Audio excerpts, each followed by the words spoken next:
Hey YouTube, it's EvanMagician34, and I've got Lightsworn, back from the dead, so to speak. And this is different from the old Lightsworns that ran like, triple Plague Spreader and whatnot from back in the day when Seesaw was new.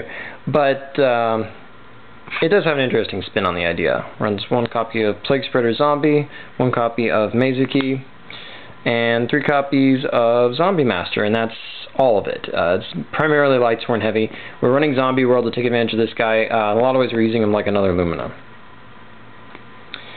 We're running 3 copies of Lylas, Lightsworn Sorceress. She helps you aggress and takes care of all the heavy back rows that are out there right now. Yeah, she's going to get sucked up by Bottomless a lot, but that's okay, because it means something else didn't get sucked up by Bottomless. She's a great target for Zombie Master, too. We're also running 3 copies of Rykos. He's the other good first turn play if you don't get Lylas, basically, more or less. Mills 3, just a solid card, pops anything, you know how it works. Lumina, Mills 3, summons from the grave, duh. Aaron, we are running Judge, so we're running a lot of different named Lightsworns just to power that up, and we're also trying to get our solar recharges consistent so that we can stock the grave quickly. Jane, she's a good beat stick after all. More useful in the long run than Garoth. 2 copies of Wolf. We don't want 3 because they jam up in your hand too much, but you do send a lot of cards from the deck to the grave. These guys are very practical. They get you a lot of extra muscle, basically. It's a short version of that. And on a bad day, they can even be fed to your Zombie Master's ability, or they can be brought back. It's still 2100 point stick there. 2 copies of Celestia. It's easy to get Lightsworns on the field. She blows 2 cards and mills a lot too. I mean, there's just nothing not to like about her in this deck. She seems a little iffy when you're running zombies, but trust me, she does work and works pretty well. And she can even make interesting synchro fodder if you reanimate her. Here are the 2 judges. Once again, there's just so many ways to get rid of it if it becomes a bad card in your hand. The Zombie Masters, or we run a couple other ways to get rid of it. It's just a good card all the way around, but you'll be able to play it more often than you think. Speaking of things at Mill 3, we're running 2 copies of Card Trooper. It's yet another good first turn play. A lot of decks these days kind of have very specific things they need to get the ideal opening hand. This deck's actually a lot more flexible than that. Mill 3 gets around Bottomless, draws you the card early in the game when you still have enough life points to support it. You can set it in a bad time. It makes some interesting sync fodder. Don't be too afraid to sync with them because the odd number there can be useful. We're running Glow Bulb because it mills and it sinks. I said there.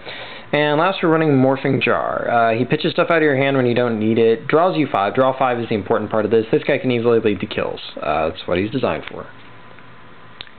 Running Charge of the Light Brigade, more graveyard stocking, kind of fits in with the don't blink or you'll miss it speed potential this deck has. Lots of things to go for with it. 3 copies of Solar Recharge because drawing and milling is just awesome. Plus you're putting something in the grave to help facilitate your other plays. Monster Reborn. Should be so obvious in this deck. And we're running 3 copies of Book of Life. Zombie Master, honestly, and Plague Spreader are your 2 primary targets for this, but with Zombie World you can hit anything. And the fact that it's also a DD Crow is very potent. Just a wonderful card. In many ways better than Monster Reborn, actually. We're also running Zombie World. You're going to mill these a lot and you don't have a way to retrieve them, so you do want to have 3 Zombie Worlds. They also shut down a lot of things your opponents can do to you because of the nature of Zombie World and all of its effects and restrictions.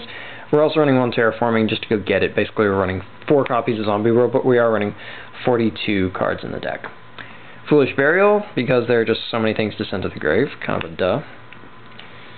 Dark Hole, because it destroys every monster on the field. Giant Trunade. Because we don't like back rows, but MST is kind of a waste with so many back row sets, and our space is already tight enough as it is, so we're not going to waste time on MSTs. So we're just going to use the Trunade, and then we're running 3 copies of Royal Decree, our only trap in the deck, because we just need to shut that stuff down that much, and Book of Moon's really not that damaging to you, not like other things can be, so at only 1, it's not really worth worrying about. The extra deck has some flexibility.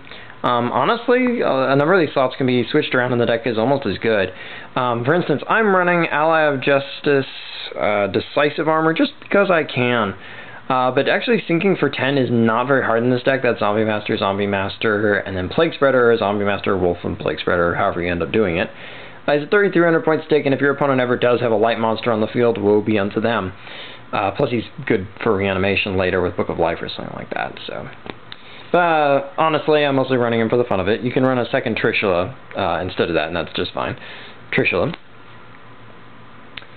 Mistworm, because sometimes hitting multiple targets on the field is more important than removing all those extra cards. Yes, it's an awesome effect, but sometimes this is the better one to choose. It depends on who your opponent is and what they've got out. Don't be afraid to Mistworm. We're just running one copy of Stardust Dragon, because that's really all we need. Scrap Dragon, because he's Scrap Dragon, and his effect is just that good. Red Dragon Arcfiends. Nice cleaner, good beat stick. Colossal Fighter. And Infernity Doom Dragon, because we can definitely make him thanks to Plague Spreader. Black Rose Dragon. Scrap Arcfiend, because if you're going to be sinking for 7 odds or good, you're either going to want to blow the field or just want muscle in this deck, and this guy's the 7-star muscle of choice. Bryanak, Dragon of the Ice Barrier. You'll find yourself when you sink for 6 a lot.